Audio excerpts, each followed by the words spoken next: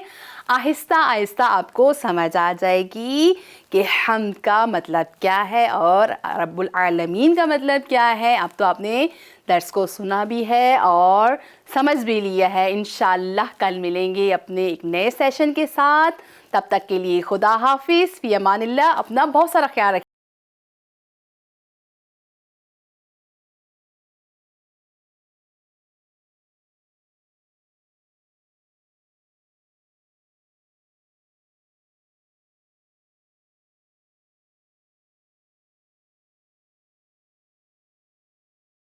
Welcome back ناظرین، امید ہے آپ کو ہمارا سیگمنٹ پسند آیا ہوگا۔ سیگمنٹ پہ جانے سے پہلے ہماری گفتگو فہم قرآن میں جاری تھی۔ ناظرین، پروردگار عالم نے قرآن کریم میں ارشاد فرمایا ہے، بسم اللہ الرحمن الرحیم، انا جعلنا قرآنا عربیا لعلکم تعقلون، بے شک ہم نے اسے عربی قرآن قرار دیا ہے تاکہ تم سمجھ سکو۔ پروردگار عالم نے جا بجا بے شمار ایسی آیات ہیں کہ جہاں انسان کو متوجہ کیا ہے، تذکر دیا ہے کہ قرآن کو ہم نے نازل کیا ہے تمہاری ہدایت کے لیے، لیکن ہدایت اس صورت میں تم لے سکو گے کہ تم اس میں فہم پیدا کرو، اس کو سمجھ سکو۔ اس آیہ شریفہ میں بھی پروردگار عالم فرما رہا ہے کہ تاکہ تم سمجھ سکو، تعقل کر سکو، تدبر کر سکو، تفکر کر سکو۔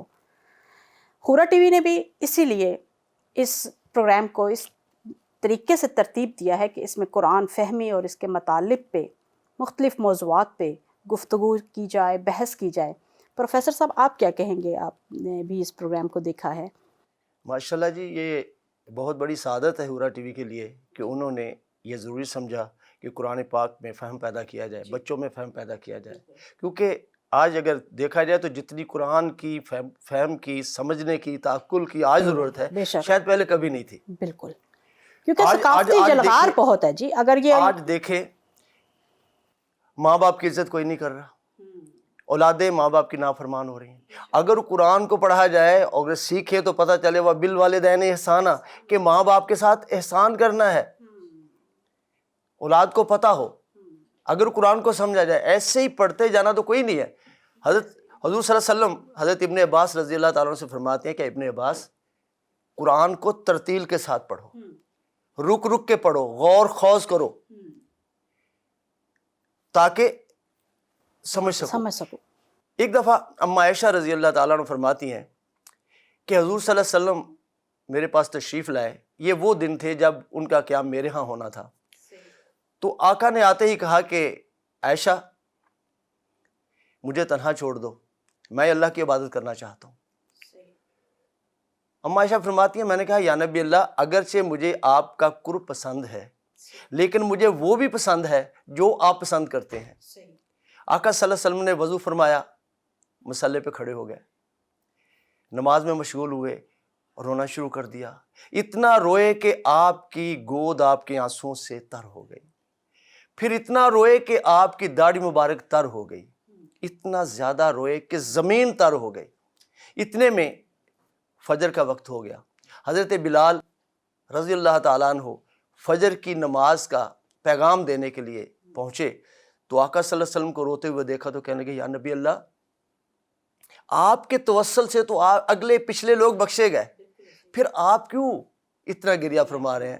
تو آپ فرماتے ہیں کہ کیا میں اللہ کا شکر گزار بندہ نہ بنوں؟ کیونکہ مجھے ابھی ایک آیت نازل ہوئی ہے، اس میں اللہ تعالیٰ فرماتے ہیں کہ ہلاکت ہے ان لوگوں کے لیے جو قرآن کو پڑھتے ہیں لیکن اس پہ تفکر نہیں کرتے۔ تو اس دور میں تفکر کی، تدبر کی، قرآن فہمی کی سب سے زیادہ ضرورت ہے۔ یہ کہیں گے بقول شاعر کہ اس دور میں جو چیز محافظ ہے ہماری، قرآن ہے، قرآن ہے، قرآن ہے، قرآن۔ سبحان اللہ، سبحان اللہ۔ پروفیسر صاحب، جس طرح سے ہمارے ہاں ثقافتی جلغار ہے، اس حوالے سے بھی اپنے خاص کر کے ہمارے بچوں کے لیے، کیونکہ یہ ہورا ٹی وی واحد چینل ہے کہ جو صرف بچوں کی تربیت کے لیے، اور کارٹونز اور جو بچوں کے لیے ظاہر ہے ایک انٹرٹینمنٹ کا فیز تو بچوں کی لائف میں ہوتا ہی ہوتا ہے، اور وہیں سے جو ایک شیطان صفت میڈیا ہے وہ وہیں سے یہ فائدہ اٹھاتے ہوئے اور اس طرح امورل قسم کے کارٹون کو جو ہے وہ بچوں کے لیے پیش کرتا ہے. تو اس انٹرٹینمنٹ کا جو فیز ہے اس کو فل کرنے کے لیے ہورا ٹی وی نے یہ بڑا احسن قدم اٹھایا ہے کہ وہ کارٹون اخلاقیات پہ مبنی کارٹون جو ہیں وہ پیش کرتا ہے. یہ بہت اچھی اور بہت سعادت کی بات ہے کہ ہورا ٹی وی نے یہ قدم اٹھایا، کیونکہ بچوں کے ذہن کچے ہوتے ہیں. ابھی سے ہم جس طرف لگا دیں گے وہ لگ جائیں گے. جیسے ان کو کارٹون دکھائیں گے بچے ادھر، کیونکہ والدین اب بچوں سے جان چھڑاتے ہیں. وہ موبائل دیکھ کے پھر وہ موبائل دے کے کارٹون دے کے لو بچے کارٹون دیکھو، وہ فارغ ہوئے، وہ یہ نہیں دیکھتے کہ کارٹون انہیں میسج کیا دے رہا ہے. اور جو آج کارٹون کے ذریعے سیکھ رہے ہیں، بچہ کچا ہوتا ہے، اس کا ذہن صاف ہوتا ہے، وہ جو کچھ دیکھتا ہے وہی اس کی زندگی ہے، وہ اس میں اپلائی کرے گا. تو جو ایسے کارٹون دیکھیں گے کل کو وہ بھی ویسے ہی بنیں گے اور بنتے ہیں، یعنی سپر مین اور اس طرح سے. ایسے میں ہورا ٹی وی جو ہے انہوں نے یہ بہتر سمجھا. میں سمجھتا ہوں کہ اس لیے وہ بڑے داد کے قابل ہیں، تحسین کے مستحق ہیں کہ انہوں نے کی احسن قدم اٹھایا ہے. اللہ تعالیٰ ان کو جزا دے. جزاک اللہ، جزاک اللہ. جی ناظرین، بے شک ایسا ہی ہے کہ بچے چھوٹی عمر میں بہت ان کے ذہن کچے ہوتے ہیں، اور حضرت علی کرم اللہ وجہہ کا فرمان ہے کہ اس سے پہلے کہ غیر ان کے ذہنوں میں اس خالی کھیت میں اپنی فکر کے بیج بو دیں، ان کے لیے آپ صحیح سمت میں اور صحیح بیج ان کے ذہنوں میں ڈالیں. آج کے بچے کل کی ہماری آنے والی نسلیں ہیں، کل کا مستقبل ہیں. اس لیے ہم نے بھی یہ کوشش کی ہے کہ جب تک والدین کی تربیت نہ ہوگی اور والدین کو ایک صحیح سمت نہیں دی جائے گی تو وہ اپنے بچوں کی تربیت بھی نہیں کر سکیں گے. اسی لیے ہم نے ماہ مبارک رمضان سے یہ ایک استفادہ کیا ہے کہ اس میں اس پروگرام کو ترتیب دیا کہ اپنے ناظرین، اپنے بچوں کے والدین کو اس طرف متوجہ کریں کہ آپ قرآن کی طرف خود بھی آئیں اور اپنے بچوں کو بھی لائیں، اور ان کو اس کے اندر فہم پیدا کرنے کی کوشش کریں کہ وہ قرآن کو سمجھ کے پڑھیں. ان کے لیے اچھے سے اچھے قاری قرآن کا انتظام کریں، اور انہیں اس طرح کے گلی محلوں میں جو اکثر ہمارے والدین بھیج دیتے ہیں کہ قرآن پاک سمجھنے کے لیے عام عورتوں سے اور عام لوگوں سے جو ان کو صحیح مخارج بھی نہیں سمجھا سکتے، ہم قرآن کو پہلے دور میں یا پہلے سٹیپ پہ صحیح مخارج کے ساتھ پڑھنا سیکھیں، پھر اس کو سمجھیں، پھر اس میں تدبر کریں، تفکر کریں، اور پھر ہی ہم اس میں فہم پیدا کر سکیں گے انشاءاللہ. جی ناظرین، یہاں وقت ہوا ہے ایک چھوٹے سے سیگمنٹ کا، کہیں مت جائے گا، ملتے ہیں سیگمنٹ کے بعد.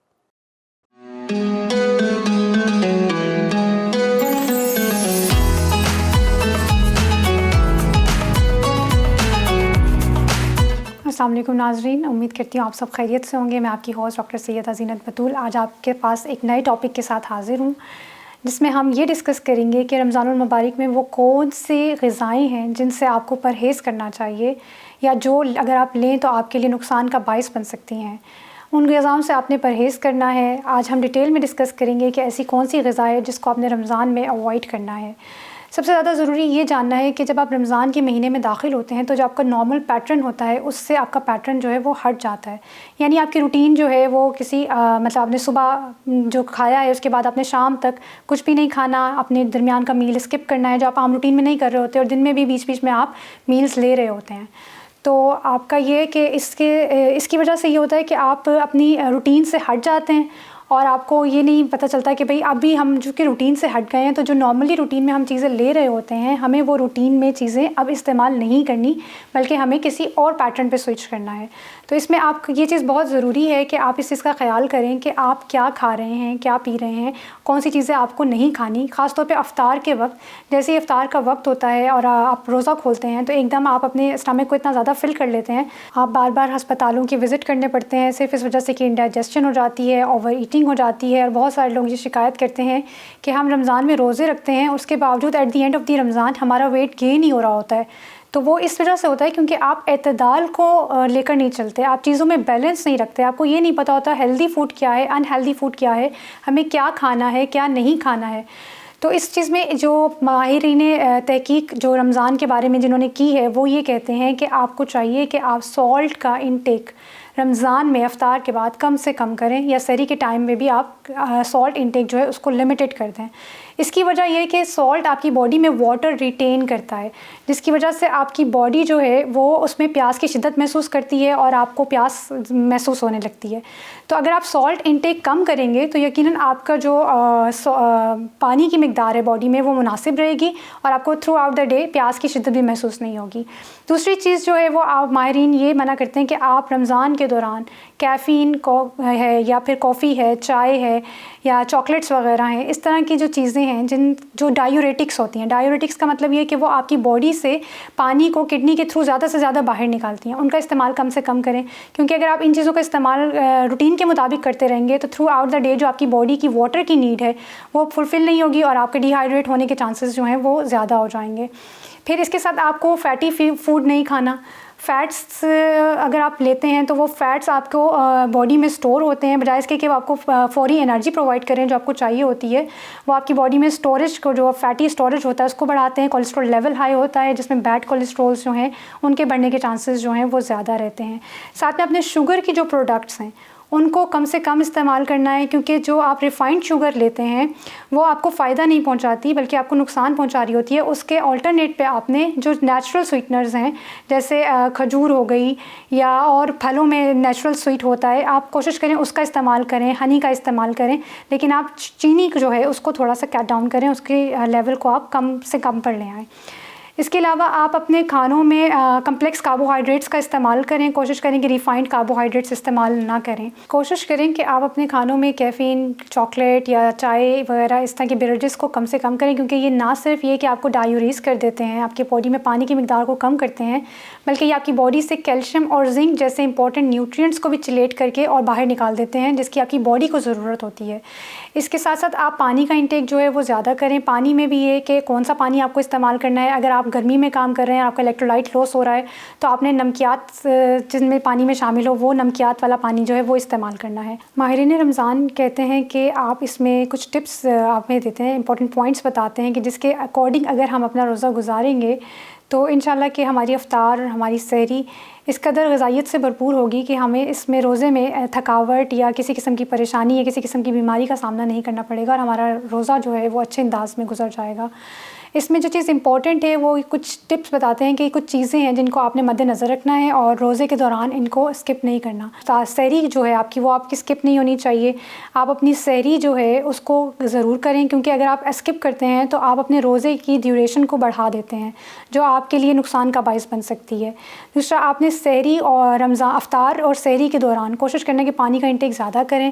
ہر گھنٹے کے بعد آپ نے پانی پینا ہے، اور مرد حضرات جو ہیں وہ 3.5 لیٹر، جبکہ عورتوں کے لیے ریکمنڈیڈ ہے کہ وہ دن میں 2.5 لیٹر جو ہے وہ پانی کا استعمال کریں۔ تو اس پانی کو آپ نے افطار اور سحری کے درمیان جو ہے وہ یقینی بنانا ہے۔ کوشش کریں کہ آپ اپنی افطار میں یا اپنی سحری میں فیٹی میلز کو اوائڈ کریں، یعنی آپ وہ چیزیں استعمال کم سے کم کریں جن میں چکنائی زیادہ ہوتی ہے، اینیمل فیٹس زیادہ ہوتے ہیں، اور جو پلانٹس سے حاصل ہونے والے آئل ہیں، اولیو آئل ہو گیا، کینولا ہو گیا، سویا بین ہو گیا، جو ایزیلی اویلیبل ہوتے ہیں ان کے استعمال کو یقینی بنائیں۔ اس کے علاوہ ماہرین کہتے ہیں کہ آپ اپنی بیوریجز جس میں کیفین ہو یا چائے ہے یا چاکلیٹس ہیں، ان چیزوں کا استعمال کم سے کم کریں، کیونکہ یہ آپ کے کیلشیم یا زنک کے لیول کو بھی کم کرتے ہیں باڈی میں، آپ کے فلوئڈ کو بھی باڈی سے ڈائیوریز کراتے ہیں، آپ میں پانی کی کمی ہو سکتی ہے، اور یہ آپ کو آپ کے جو نارمل نظام ہضم ہے اس کے پیٹرن کو بھی ڈسٹرب کر دیتے ہیں۔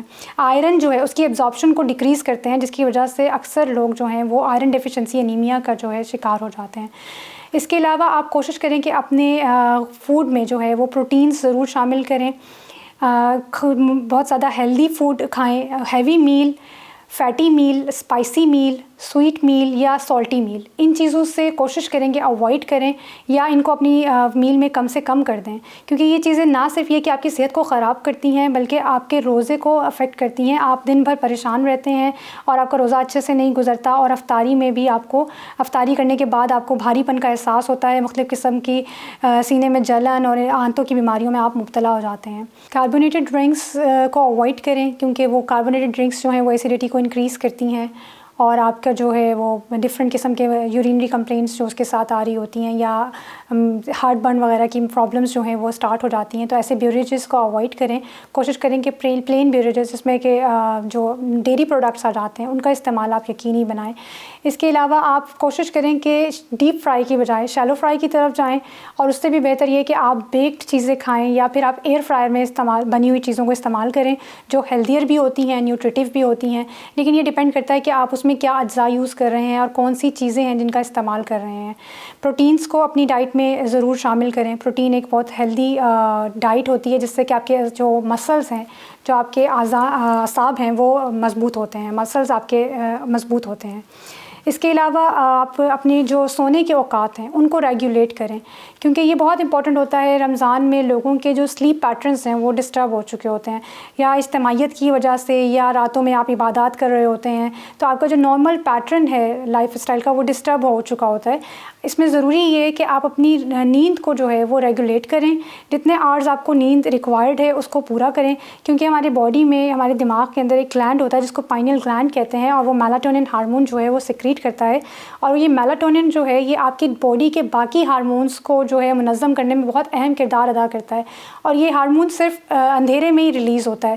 تو کوشش کریں افطار کے بعد جو ہے آپ اسکرین ٹائم اپنا کم کر دیں، یا روشنیوں میں جانے سے پرہیز کریں، اور آپ کوشش کریں کہ اپنی سلیپ جو ہے اس کا ایک آپ پراپر پیٹرن ہو جس کو آپ فالو کر رہے ہیں. اچھا، اس کے ساتھ ساتھ آپ نے اپنے ڈائٹ کو بھی مینٹین کرنا ہے، سلیپ کو بھی مینٹین کرنا ہے، ایکسرسائز کو بھی مینٹین کرنا ہے، اور چکنی چیزوں سے، چربی والی چیزوں سے، سالٹی چیزوں سے، سویٹ چیزوں سے، بہت زیادہ ہیوی میلز سے، بہت زیادہ فیٹی میلز سے آپ نے اوائڈ کرنا ہے. کمپلیکس کاربوہائیڈریٹس کا استعمال یقینی بنائیں، جن میں دلیا وغیرہ آ جاتا ہے، براؤن بریڈ آ جاتی ہے، ایسی چیزیں آ جاتی ہیں جو آپ کی باڈی میں ہضم کو بڑھاتی ہیں، فائبر ڈائٹ آپ کو پرووائڈ کرتی ہیں. اور جو دالیں ہیں وہ پروٹین میں رچ ہوتی ہیں، آپ دالوں کا استعمال کریں. جو لوگ گوشت پسند نہیں کرتے وہ دالوں پہ سوئچ کر جائیں، اور وہ دالوں سے پروٹین کی جو اپنی ریکوائرمنٹ ہے وہ فلفل کر سکتے ہیں. بہت سارے لوگ جو ہیں وہ افطار کے ٹائم پہ تلی ہوئی چیزیں، پکوڑے، سموسے، اس طرح کی چیزیں کھانا بہت پسند کرتے ہیں، یا پھر کڑھائی ہے، دیسی کھانے ہو گئے جن میں نمک مرچ بہت زیادہ ہوتا ہے. تو کوشش کریں کہ آپ یا تو شیلو فرائی کی ہوئی چیزیں استعمال کریں، یا بیک گرل چیزوں پر سوئچ کر جائیں. اور یہ جو سموسے پکوڑے ہیں ان کی جگہ آپ کچھ ایسی چیز کھا لیں جو پیٹیز وغیرہ ہیں، جو نیوٹریٹیو بھی ہوتے ہیں، ہیلدی بھی ہوتے ہیں، بیکڈ ہوئی ہوئی چیزیں ہوتی ہیں. یا کڑھائی وغیرہ ہے، یا دیسی کھانے کھا رہے ہیں تو ان میں نمک مرچ کا استعمال جو ہے، گرم مسالوں کا استعمال کم کر دیں، کیونکہ جب آپ گرم مسالے زیادہ استعمال کر رہے ہوتے ہیں تو آپ کی پانی کی ریکوائرمنٹ بھی بڑھ جاتی ہے، اور آپ کو دن بھر پیاس کی شدت کا احساس ہوتا رہتا ہے. تو کچھ چیزیں ایسی ہیں جن کو، یہ جو آپ کو بتائی گئی ہیں کہ آپ نے ہیوی میل، فیٹی میل، اسپائسی میل، سالٹڈ میل، شوگر سے بھرا ہوا میل، یہ چیزیں آپ اگر اوائڈ کریں رمضان میں تو یقیناً آپ ایک ہیلدی اور نیوٹریٹیو روزہ جو ہے وہ ٹائم روزے میں گزار سکتے ہیں. آپ ایک اچھا روزہ رکھ کر ایک اچھے لائف اسٹائل کی طرف جا سکتے ہیں. ان سب چیزوں کو اوائڈ کرنے سے آپ کے بہت سارے ہیلتھ کے مسائل بھی دور ہو سکتے ہیں. آپ ایک اچھی ہیلدی لائف کی طرف جا سکتے ہیں. آپ کا بلڈ کولیسٹرول، آپ کی بلڈ شوگر، آپ کا بلڈ پریشر جو ہے یہ سب کنٹرول رہ سکتا ہے. صرف آپ ان چیزوں کو کنٹرول کریں کہ آپ کو چکنائی نہیں کھانی، آپ کو کاربونیٹڈ ڈرنکس نہیں لینے، آپ کو کیفین نہیں لینی، آپ کو کافی نہیں لینی، آپ کو چائے نہیں لینی. آپ اپنے رمضان کو نارمل روٹین کی طرح لے کر نہیں چلیں، بلکہ آپ کو بہت ساری چیزیں جن کا آپ کو کٹ آف کرنا ہے اپنی ڈائٹ سے، اور بہت ساری بینیفیشل چیزیں ہیں جو آپ کو اپنی ڈائٹ میں ایڈ کرنی ہیں. اور ساتھ ساتھ آپ نے اپنی نیند کو ریگولیٹ کرنا ہے، اپنے ایکسرسائز پیٹرن کو پراپر اس کے ساتھ لے کر چلنا ہے، تب جا کر آپ ایک ہیلدی روزہ جو ہے وہ رکھ سکتے ہیں. ان سب چیزوں کو آپ اوائڈ کر سکتے ہیں رمضان میں، اور ان سب چیزوں کو اوائڈ کر کے آپ اپنے روزے کو ہیلدی اور نیوٹریٹیو بنا سکتے ہیں. تھرو آؤٹ دا ڈے آپ انرجیٹک رہ سکتے ہیں، بہت ساری بیماریوں سے، جو امراض ہیں ان سے اپنے آپ کو بچا سکتے ہیں. آپ ایک ہیلدی لائف اسٹائل کی طرف جا سکتے ہیں. تو رمضان ایک بہت اچھا موقع سمجھتی ہوں میں کہ آپ اپنے جو لائف اسٹائل پیٹرن ہے اس کو موڈیفائی کر سکتے ہیں. تو امید کرتی ہوں کہ آپ کو ہمارا آج کا پروگرام پسند آیا ہوگا. انشاءاللہ پھر ایک نئے موضوع کے ساتھ آپ کے سامنے حاضر ہوں گے. تب تک کے لیے اپنی ہوسٹ ڈاکٹر سیدہ زینت بتول کو اجازت دیجیے. اللہ حافظ.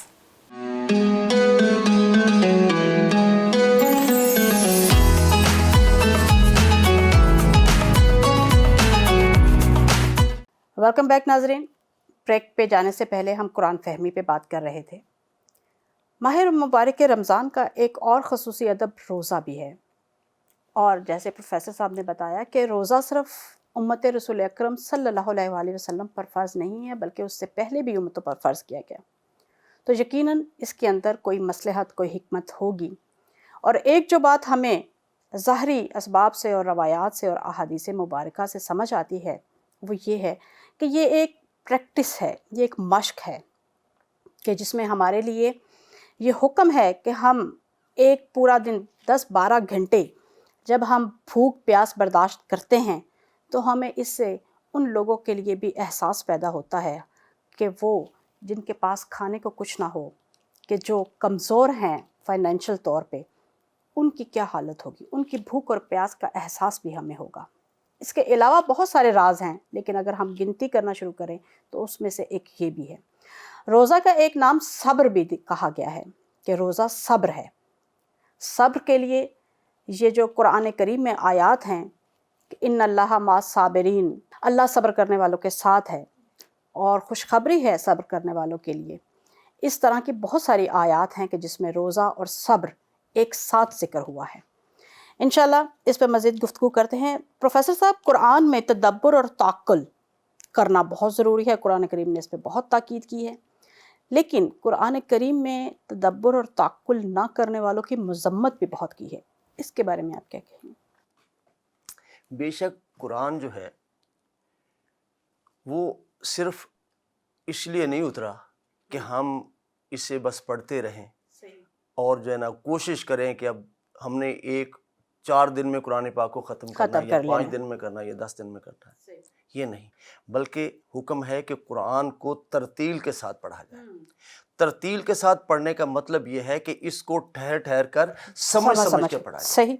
آج ہم بچوں کو حفظ کروا لیتے ہیں، حفظ کرنا بہت بڑی سعادت ہے، بہت بڑی، لیکن اس میں یہ نہ لیا جائے کہ حفظ کے شاید ہم خلاف ہیں، ایسا نہیں ہے، ایسی بات نہیں ہے۔ حفظ دیکھیں، ایک مثال دیتا ہوں میں، ایک آدمی ہے، آپ اس کو آنکھیں باندھ کے گاڑی میں بٹھائیں اور پورے لاہور کا چکر لگوا دیں اور پھر اس سے کہیں کہ ہاں بھائی آپ نے لاہور دیکھ لیا، بہت خوب، بہترین مثال دی آپ نے، تو اسے کیا سمجھ آئے گی؟ اسی طرح جب ہم بچوں کو حفظ کروا لیتے ہیں، ترجمہ نہیں کرواتے، تفسیر نہیں کرواتے، قرآن میں تفکر اور تدبر اس میں پیدا ہی نہیں ہوتا، اسے پتہ نہیں ہوتا کیا پڑھ رہا ہوں، نہیں میں نے کیا پڑھا ہے۔ ہم طوطے کو کہتے ہیں نا کہ میاں مٹھو چوری کھاؤ گے، تو وہ یہ نہیں کہتا میں کھاؤں گا، وہ کہتا ہے میاں مٹھو چوری کھاؤ گے، کیونکہ اسے پتہ ہی نہیں ہے کہ کیا جواب دینا۔ اسی طرح اگر ہم بغیر ترجمے کے، بغیر فقہ کے، بغیر تفسیر کے قرآن پاک بچوں کو پڑھاتے ہیں تو اس کا ثواب تو ہے، لیکن وہ حق ادا نہیں ہوتا جو چاہتے ہیں، کیونکہ قرآن جو ہے وہ تو رہتی دنیا تک انسانوں کے لیے ہدایت ہے، مکمل ضابطہ حیات ہے، اور آقا صلی اللہ علیہ وسلم ناطق قرآن ہے، آپ کی زندگی قرآن کا عملی نمونہ ہے۔ اگر دیکھا جائے تو آقا صلی اللہ علیہ وسلم کی زندگی ہی عملی قرآن ہے، کیونکہ عام طور پہ ہوتا ہے کہ جو بھی ہم آج بچوں کو پڑھاتے ہیں یا آگے کوئی بھی، پہلے ہم تھیوری پڑھتے ہیں پھر پریکٹیکل کی طرف آتے ہیں، لیکن اسلام نے بڑا بہترین طریقہ کہ اللہ تعالیٰ نے پہلے آقا صلی اللہ علیہ وسلم کی زندگی 40 سال تک لوگوں کے سامنے پریکٹیکلی رکھی، یعنی عملی قرآن ان کو دکھایا، اور پھر قرآن پاک نازل کیا، یعنی تھیوری بعد میں، پریکٹیکل پہلے۔ بہت خوب، بے شک ایسا ہی ہے۔ اب قرآن پاک میں کوئی ایسا ضابطہ نہیں ہے دنیا کا جو نہیں موجود۔ آپ نے اگر حکومت کرنی ہے، مثال موجود ہے، آپ سپہ سالار ہیں، مثال موجود ہے، آپ نے معیشت کا کرنا ہے تو معیشت دان بننا ہے، معیشت کا موجود ہے، آپ نے وراثت کا حصہ دار بنانا ہے، ہر حصہ الگ الگ، ماں کا حصہ کیا ہوگا، بیٹی کا کیا ہوگا، بیٹے کا کیا ہوگا، کس کا کیا ہوگا، یعنی مکمل ضابطہ حیات ہے۔ میں سمجھتا ہوں کہ دوسری مغربی قومیں جو ہیں وہ اپنی کتابوں سے ہٹ کے نظام بناتی ہیں، قوانین بناتی ہیں، لیکن اسلام میں تو بڑی خوبصورتی ہے کہ قرآن پاک کو چھوڑے ہی نہ، بالکل ہر چیز مکمل ضابطہ اس میں موجود ہے، اس کو اپلائی کریں، صحیح، تو اس سے بہتر اور ہو ہی نہیں سکتا۔ لیکن یہ اسی وقت ہوگا جب ہم قرآن پر تفکر کریں گے، فہم پیدا کریں گے۔ بہت خوب، ماشاءاللہ بہت خوبصورت انداز میں پروفیسر صاحب بیان فرما رہے تھے۔ ناظرین، قرآن کریم میں فہم پیدا کرنا، یہی قرآن کریم کا مقصد اصلی مقدمہ ہے۔ اس کو بھی ہم ہدف اور اصلی ہدف نہیں کہہ سکتے، کیونکہ یہ ایک پہلا مقدمہ ہے کہ ہم سب سے پہلے قرآن میں فہم پیدا کریں اور اس کا جو اصل مقصد ہے اس کی طرف ہم جائیں، اور وہ ہے ہدایت انسان۔ لیکن ہم کسی بھی چیز کو، ایک عام کتاب بھی اگر ہم پڑھیں اور صرف رٹا لگا لیں اور اس کو سمجھنے کی کوشش نہ کریں تو اس کا کوئی فائدہ نہیں ہے۔ قرآن کریم نے اس کے بارے میں بہت مذمت کی ہے کہ جو قرآن کریم پہ تفکر نہیں کرتے۔ ارشاد ہوتا ہے بسم اللہ الرحمن الرحیم افلا یتدبرون القرآن ام علی قلوبہم اقفالہا، تو کیا وہ لوگ قرآن میں ذرا تدبر نہیں کرتے، ان کے دلوں پر قفل پڑے ہوئے ہیں۔ یعنی بہت بڑی مذمت ہے اس آیہ شریفہ میں کہ پروردگار عالم فرما رہا ہے کہ یہ قرآن میں تدبر نہیں کرتے، ان کے دلوں پر تالے ہیں۔ پروردگار عالم سے پناہ مانگنی چاہیے اس وقت سے کہ ہمارے دل اس حالت میں پہنچ جائے کہ ان پہ تالے پڑ جائیں، کیونکہ جب کوئی دروازے پہ تالا ہو جاتا ہے تو نہ اس کے کوئی چیز اس کے اندر جا سکتی ہے، نہ اس کے اندر سے باہر آ سکتی ہے، اور اس سے استغفار کرنا چاہیے۔ اور پروردگار عالم نے ہم پہ لطف کیا ہے، میں بار بار یہ کہتی ہوں کہ یہ ہم پہ لطف خداوندی ہے کہ ماہ مبارک رمضان ہماری زندگیوں میں ہر سال آتا ہے کہ ہم تدبر کریں قرآن کریم میں اور پروردگار عالم کی تمام عبادتوں میں کہ اللہ نے کیا حکمتیں رکھی ہیں، لیکن ہم لوگ غافل ہو جاتے ہیں، ہم اس کی ظاہری حیت پہ چلے جاتے ہیں اور اس طرح سے اپنی زندگیوں میں مشغول ہو جاتے ہیں کہ ہم صبح سے شام صرف ایک کولو کے بیل کی طرح ایک ہی اس پہ کے گرد گھومتے رہتے ہیں۔ ہم نے اپنی زندگیوں کا ہدف صرف می اینڈ مائی فیملی بنا لیا ہے کہ صبح سے شام تک ہم دوڑتے ہیں اور اپنے بچوں کے لیے معاش اور اس طرح کی لگژری پروڈکٹس کو اور گھر کو اور گاڑی کو اور بنگلے کو، انہی چیزوں میں ہم نے خود کو مصروف کر لیا ہے۔ اگر ہم سورہ تکاثر کو پڑھیں تو ناظرین دل دہل جاتے ہیں کہ پروردگار عالم فرماتا ہے کہ تمہیں تفاخر اور تکاثر نے تباہ کر دیا ہے۔ تفاخر یعنی فخر کرنا ایک دوسرے کے اوپر کہ میرے پاس گاڑی ہے، میرے پاس اس ماڈل کی گاڑی ہے، اس کے پاس یہ بنگلہ ہے، میرے پاس یہ بنگلہ ہے، اور اس طرح سے تکاثر کی دوڑ کہ اس کے اندر اتنی کثرت ہے مال کی تو میرے بینک بیلنس بھی اتنا ہونا چاہیے۔ ہم اس تفاخر اور تکاثر سے جب تک باہر نہیں آئیں گے قرآن ہمیں سمجھ نہیں آئے گا، کیونکہ ہم اپنے لیے ہم دوسروں کے لیے بہت ٹائم دیتے ہیں، لیکن ہم اپنی ذات کے لیے کوئی ٹائم نہیں ہے ہمارے پاس کہ چند لمحے ہم تنہائی میں اپنے رب سے، اپنے خالق سے راز و نیاز کریں، کسی بھی زبان میں کریں۔ ضروری نہیں ہے کہ آپ بہت لمبی لمبی دعائیں پڑھیں یا بہت گاڑی عربی میں اللہ سے مانگیں۔ وہ کہتا ہے میں تیری شہرک سے زیادہ قریب ہوں تو مجھ سے مانگ، تو ایک قدم میری طرف آتا ہے تو میں 10 قدم تیری طرف آتا ہوں۔ وہ انتظار میں ہے اپنی رحمت کے دروازے کھولے ہوئے، کمی ہماری طرف ہے۔ انشاءاللہ ان ماہ مبارک کے راتوں سے جو بڑھتی جا رہی ہیں، گزرتی جا رہی ہیں، ہم دعا کرتے ہیں کہ پروردگار عالم ہمیں یہ توفیق عطا فرمائے۔ جی ناظرین، یہاں وقت ہوا ہے ایک چھوٹے سے سیگمنٹ کا، کہیں مت جائے گا، ملتے ہیں سیگمنٹ کے بعد۔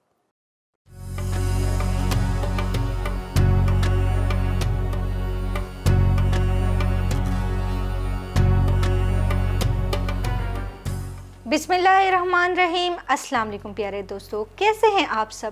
امید ہے آپ سب خیریت سے ہوں گے، اور آج کے قرآنی قصے میں ہم حضرت یوسف علیہ السلام کا قصہ سنانے جا رہے ہیں۔ قرآن نے اس قصے کو سب سے خوبصورت قصہ کہا۔ اچھا تو دوستو، حضرت یوسف علیہ السلام کے والد کون تھے؟ ٹھیک ہے، میں ہی بتا دیتی ہوں، حضرت یعقوب علیہ السلام جو نبی تھے۔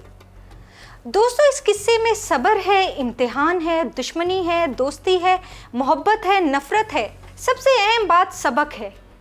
ایک غلام کو اللہ کس طرح زمین کے سب سے بڑے حصے کا بادشاہ بناتا ہے۔ یہ تو ایک چھوٹا سا پوسٹ ہے، اس سے بھی بڑا پوسٹ آپ کو نبی بنا دیا۔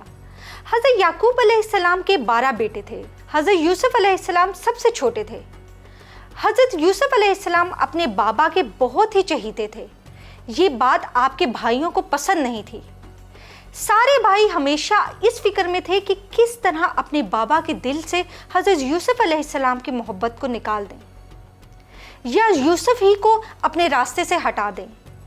ان بھائیوں کا حسد اس وقت اور زیادہ ہو گیا جب آپ نے ایک خواب دیکھا کہ 11 ستارے، چاند اور سورج آپ کے سامنے سجدہ کر رہے ہیں۔ اپنے بابا حضرت یعقوب علیہ السلام کو جب آپ نے یہ خواب سنایا تو یعقوب علیہ السلام نے کہا کہ کسی کو یہ خواب نہیں سنانا، کیونکہ شیطان انسان کے پیچھے لگا ہوا ہے۔ شیطان اس کے بہکاوے میں آ کر تیرے بھائی کہیں تیرے دشمن ہی نہ ہو جائیں، کیونکہ اللہ تمہیں بہت بڑا مقام دینا چاہتا ہے۔ حضرت یوسف علیہ السلام کے بھائیوں کو اس بات کی خبر ہو جاتی ہے اور وہ سازش کرتے ہوئے ایک دن اپنے بابا کے پاس آتے ہیں اور کہتے ہیں کہ حضرت یوسف علیہ السلام کو اپنے ساتھ سیر پر لے جانا چاہتے ہیں۔ حضرت یعقوب علیہ السلام ان کی چال کو سمجھ جاتے ہیں اور کہتے ہیں کہ تم یوسف علیہ السلام کو کہیں نہیں لے جا سکتے۔ تو سب ایک زبان ہو کر کہتے ہیں کیا آپ کو ہم پر بھروسہ نہیں ہے؟ ہم سے زیادہ یوسف علیہ السلام کی حفاظت کون کر سکتا ہے؟ حضرت یعقوب علیہ السلام ان کی نیت سے اچھی طرح واقف ہوتے ہیں۔ برے ہی صحیح لیکن وہ آپ کے بیٹے تھے، سختی سے تو ان کو منع نہیں کر سکتے تھے۔ اپنے طریقے سے سمجھاتے ہوئے کہتے ہیں تم لوگ سیر میں اتنے سارے ہیں اور طاقتور بھی ہیں، ہمارے ہوتے ہوئے حضرت یوسف علیہ السلام کو کوئی کچھ نہیں کرے گا۔ باپ کو بھروسہ دلا کر حضرت یوسف علیہ السلام کو لے جاتے ہیں اور جب جنگل میں پہنچتے ہیں تو اپنے مشورے کے مطابق یوسف علیہ السلام کو ایک کنویں میں ڈال کر ان کی قمیص کو کسی جانور کا خون لگا کر اپنے باپ کے پاس لے آتے ہیں اور کہتے ہیں بابا جان، ہم اگر سچ بھی بولیں تو تب بھی آپ ہم پر یقین نہیں کریں گے۔ ہم آپس میں دوڑنے کا مقابلہ کر رہے تھے اور یوسف علیہ السلام، کیا تم نے واقعی میرے یوسف کو کھایا ہے؟ جانور اپنی بے زبانی میں کہتے ہیں کہ ہم نبی یا نبی کے بیٹے کو نہیں کھا سکتے۔ اللہ نے ہمیں اس کام، یعقوب علیہ السلام کو اللہ نے وحی کے ذریعے حضرت یوسف علیہ السلام کے زندہ ہونے کا یقین دے دیا۔ تو دوستو یہاں سے حضرت یوسف علیہ السلام کی آزمائشوں کا سفر شروع ہو جاتا ہے۔ حضرت یوسف علیہ السلام کو جس کنویں میں ڈالا گیا تھا وہاں سے ایک قافلہ یعنی ایک گروپ شہر مصر کی طرف جا رہا تھا۔ پانی کا کنواں دیکھ کر وہ قافلہ وہیں رکتا ہے۔ ایک آدمی کنویں میں پانی لینے کے لیے ڈول ڈالتا ہے۔ حضرت یوسف علیہ السلام سمجھتے ہیں کہ شاید ان کے بھائیوں کو ان پر رحم ہو گیا، وہ انہیں کنویں سے نکالنے آئے ہیں اس لیے ڈول ڈال رہے ہیں۔ یہ سوچ کر وہ ڈول پکڑ کر لٹک جاتے ہیں۔ آدمی کو وہ ڈول بہت بھاری لگتا ہے، وہ طاقت سے کھینچتا ہے۔ جب ڈول میں پانی کی جگہ یوسف علیہ السلام کو دیکھتا ہے تو شور مچاتا ہے، پھر کچھ سوچ کر چپ ہو جاتا ہے اور یوسف کو چھپا لیتا ہے۔ ادھر یوسف علیہ السلام کا بڑا بھائی جو نہیں چاہ رہا تھا کہ یوسف علیہ السلام کو اس طرح کنویں میں مرتا چھوڑے، وہ یوسف علیہ السلام کو کنویں سے نکالنے واپس آتا ہے تاکہ یوسف علیہ السلام کو لا کر اپنے بابا کے حوالے کر دے، لیکن کنویں میں یوسف علیہ السلام کو نہ پا کر خاموش ہی واپس آ جاتا ہے۔ ادھر وہ قافلہ مصر پہنچتا ہے اور یوسف علیہ السلام کو وہاں کا بادشاہ خرید کر اپنے گھر لے آتا ہے۔ تو پیارے دوستو، حضرت یوسف علیہ السلام بے شک ہونے والے نبی تھے، اس کے علاوہ ایک انسان بھی ہیں اور اس وقت کم سن بھی تھے۔ چھوٹی عمر میں ماں کا انتقال ہو جانا اور اب ایک بے انتہا چاہنے والے باپ سے بچھڑ جانا، بھائیوں کی بے وفائی، ان کے ظلم کا شکار ہونا، آزادی سے اچانک غلامی کی زندگی، ان سب باتوں کے بعد بھی کسی سے کوئی شکایت نہیں کی، اللہ کے فیصلے پر پوری طرح راضی رہے۔ تو پیارے بچوں، اس پروگرام کا وقت یہیں پر ختم ہوا جاتا ہے۔ انشاءاللہ اس پروگرام کا بلکہ اس قصے کا بقیہ حصہ ہم آپ کے سامنے کل لے کے آئیں گے۔ یہاں پر مجھے دیجیے اجازت، اللہ حافظ۔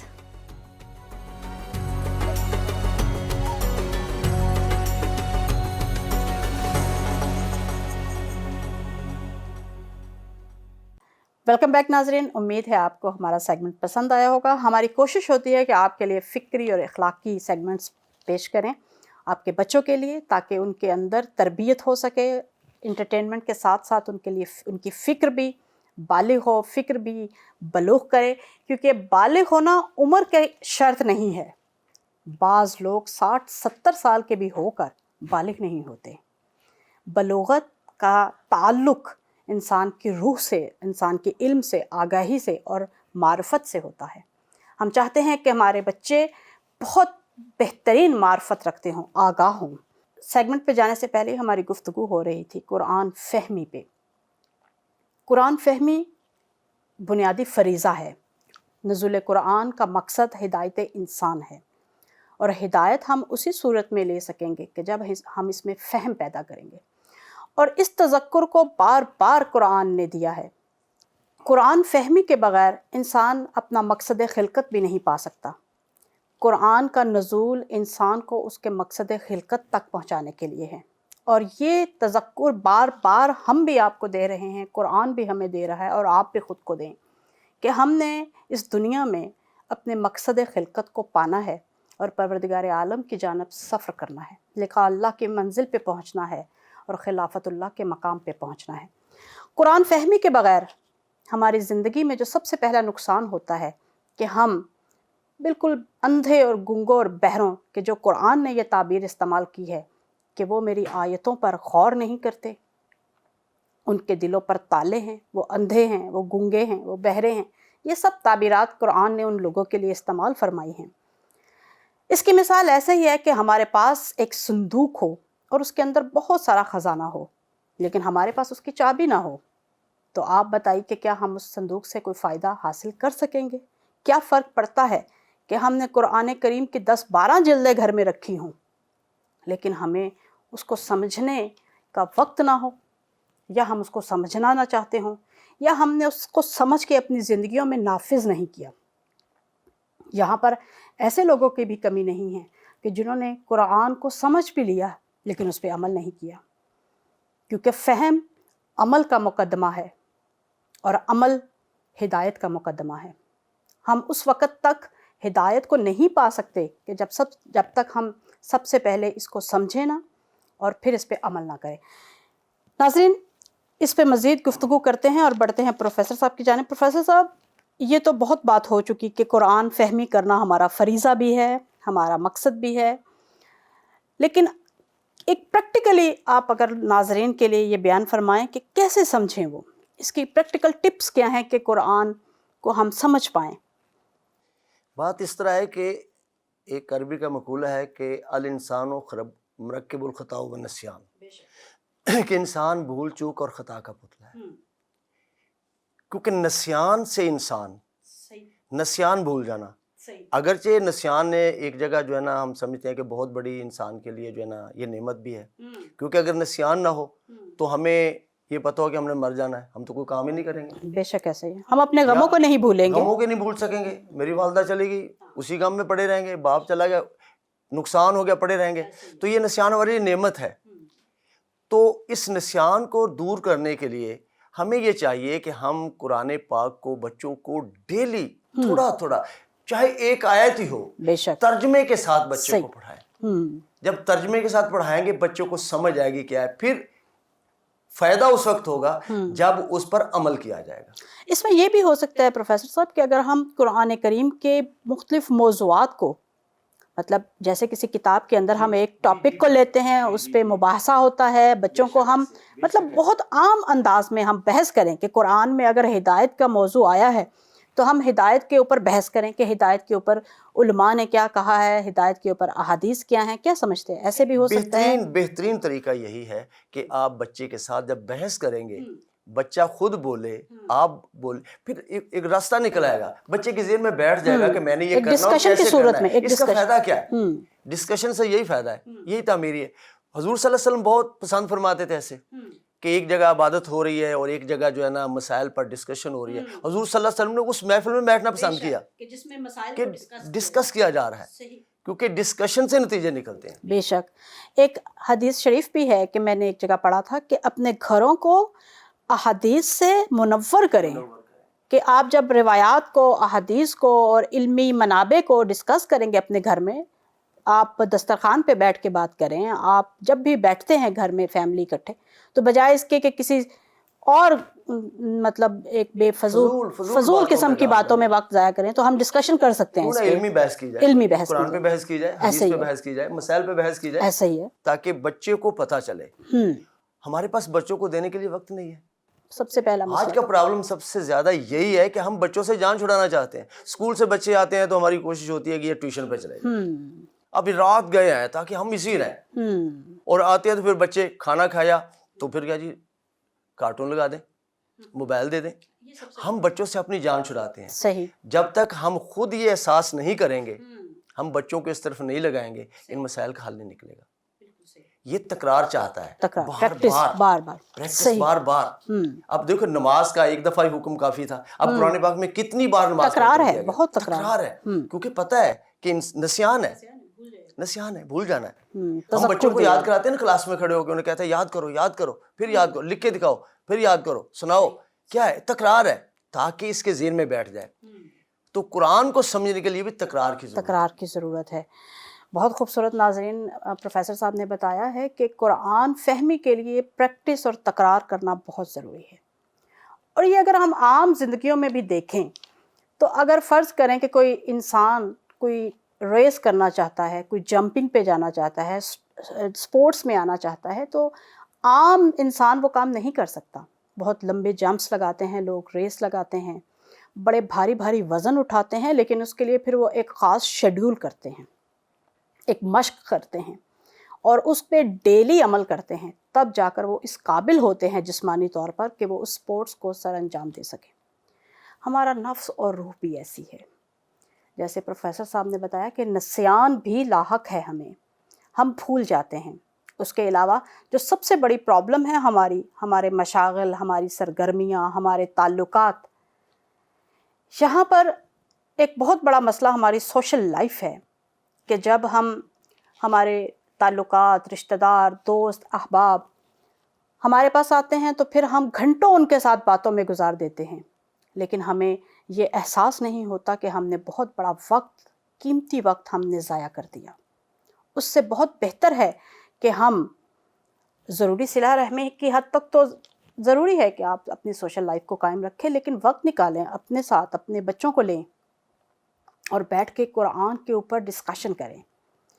اگر آپ ڈیلی اپنے بچوں کے ساتھ خود کسی تفسیر کی کتاب کو، قرآن کریم کے ترجمہ کو لے کے آپ پڑھیں گے، ایک آیت پڑھیں، زیادہ نہیں، ایک آیت، بلکہ ایک حدیث شریف ہے کہ جو 100 آیتیں روزانہ پڑھتا ہے ان کا شمار غافلین میں نہیں ہوتا. اور وہ پڑھنا بھی تلاوت نہیں ہے، سمجھ کے پڑھنا ہے. آپ تھوڑا پڑھیں، ضروری نہیں ہے کہ آپ ماہ مبارک رمضان میں یہ ریس لگا لیں کہ ہم نے اس میں 3 قرآن ختم کرنے ہیں. آپ ایک سپارہ بھی سمجھ کے پڑھ لیں تو آپ نے حق ادا کر دیا. سمجھ کے پڑھیں. آپ تقاصر کے دوڑ میں نہ جائیں کہ ہم نے قرآن زیادہ سے زیادہ پڑھنا ہے اور پھر بتانا ہے کہ اس ماہ مبارک رمضان میں ہم نے 4 قرآن ختم کیے. ہم نے قرآن کریم کو ختم نہیں کرنا، ہم نے قرآن کریم کو سمجھنا ہے.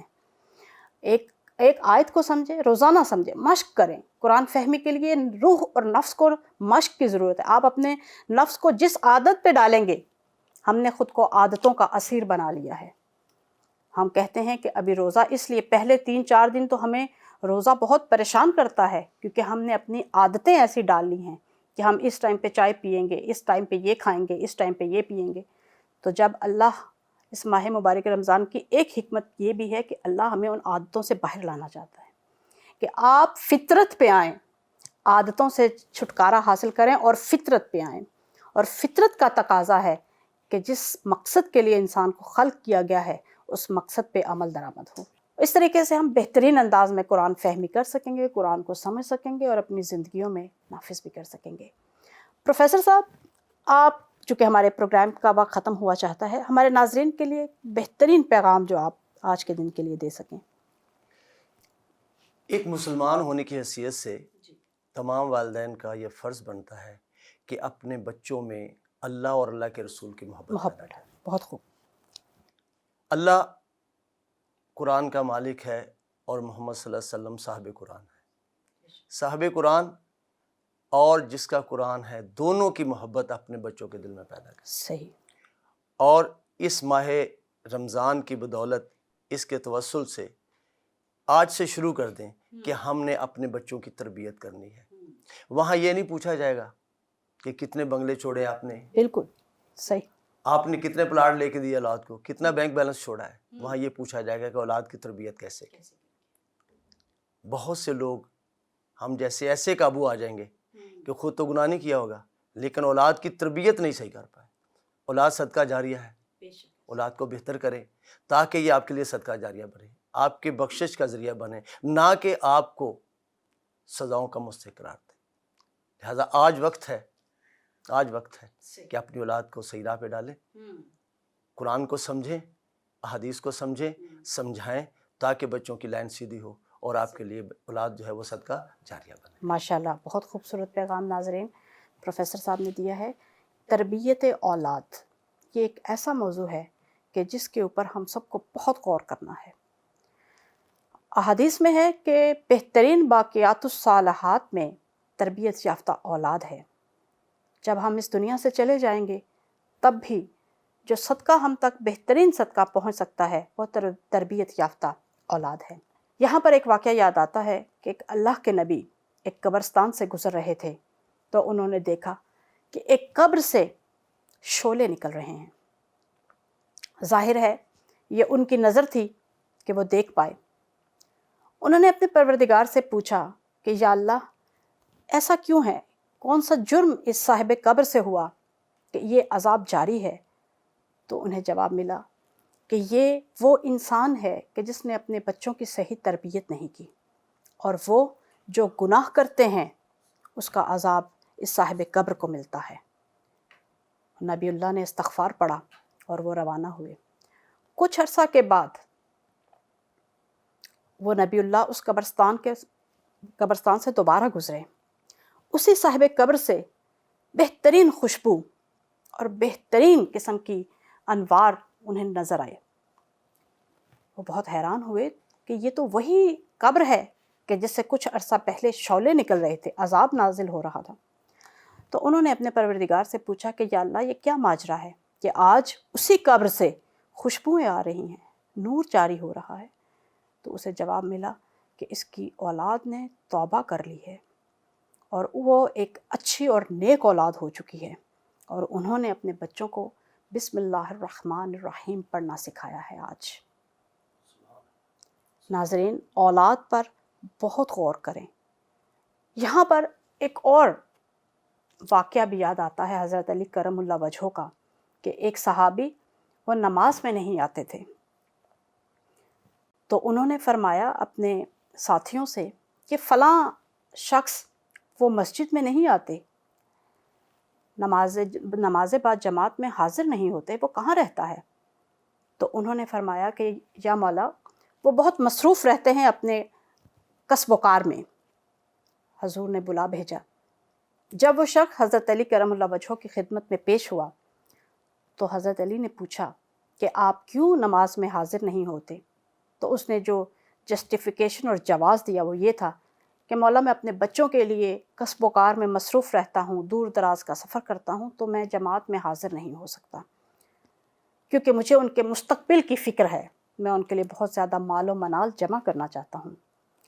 تو حضرت علی کرم اللہ وجہہ نے انہیں فرمایا کہ اگر تمہارے بچے خدا کے دوست ہیں تو تمہیں اللہ کے دوست کی فکر کرنے کی ضرورت نہیں ہے، لیکن اگر وہ دشمن رب ذوالجلال ہیں تو تمہارا ان سے کیا رابطہ، تمہارا ان سے کیا واسطہ کہ وہ تباہ ہوں یا برباد ہوں. بہت بڑی بات ہے، بہت غور کرنے کی بات ہے کہ ہمیں اپنے بچوں سے محبت بھی اس معیار پہ ہونی چاہیے کہ وہ پروردگار عالم کے وفادار ہیں، ان کے مطیع، پروردگار عالم کے مطیع اور فرما بردار اور عبد ہیں.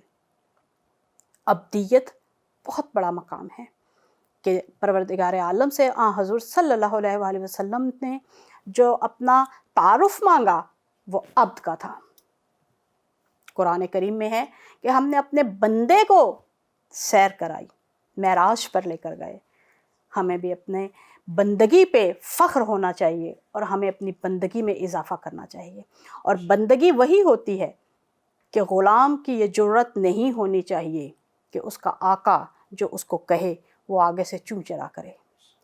اسے مکمل نمونہ مطیع و فرما بردار ہونا چاہیے کہ وہ ہر وہ عمل سر انجام دے جو آقا نے کہا ہے، جو اس کے رب ذوالجلال نے کہا ہے. ناظرین، یہاں پر ہمارے پروگرام کا وقت ختم ہوا چاہتا ہے. پروفیسر صاحب آپ کا بہت شکریہ کہ آپ نے اپنے قیمتی وقت سے ہمارے لیے وقت نکالا، آپ کی بہت مہربانی. رابعہ آپ کا بھی بہت شکریہ. ناظرین، آپ کو یہاں پر ہم خدا حافظ کہیں گے، لیکن رابعہ سے ہم گزارش کریں گے کہ وہ ہمیں نعت رسول اکرم صلی اللہ علیہ وآلہ وسلم سنائیں. مجھے دیجیے اجازت اگلے پروگرام تک. اللہ حافظ. صلی اللہ علیہ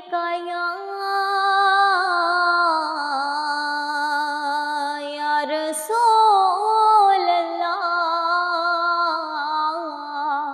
وسلم علیہ یا